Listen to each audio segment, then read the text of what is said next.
Glória a Deus. Cumprimento os irmãos presentes com a paz do Senhor Jesus, amém?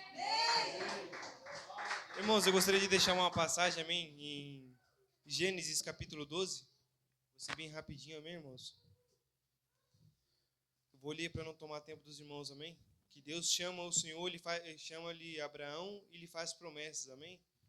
Ora, o Senhor disse a Abraão: sai-te da tua terra e da tua parentela e da casa de teu pai, para a terra que eu te mostrarei. E far-te-ei uma grande nação, e abençoar-te-ei, e engrandecerei o teu nome. Tu serás uma bênção, e abençoarei os que te abençoarem, e amaldiçoarei os que te amaldiçoarem. E em ti serão benditas todas as famílias da terra. Amém?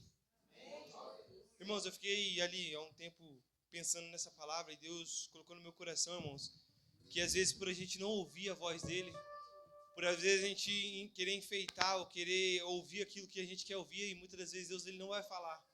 Muitas das vezes nosso coração vai estar apegado em querer ouvir uma coisa e Deus ele não vai falar.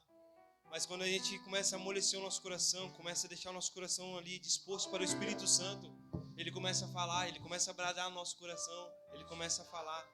A palavra de Deus vai falar assim: não endureçais o vosso coração quando ouvirdes a voz do Espírito Santo. E muitas das vezes Deus ele começa a falar e nós começamos a endurecer o nosso coração, e o Espírito Santo ele é pacífico, ele para de falar, ele fica quietinho. Mas quando a gente começa a amolecer o nosso coração, quando a gente começa a ficar espiritual e ouvir Deus falar, ele começa a falar, ele começa a bradar. Irmãos, e desde o começo do culto, Deus tem falado. Quando eu ajoelhei meu joelho ali para orar, eu ouvi Deus falando.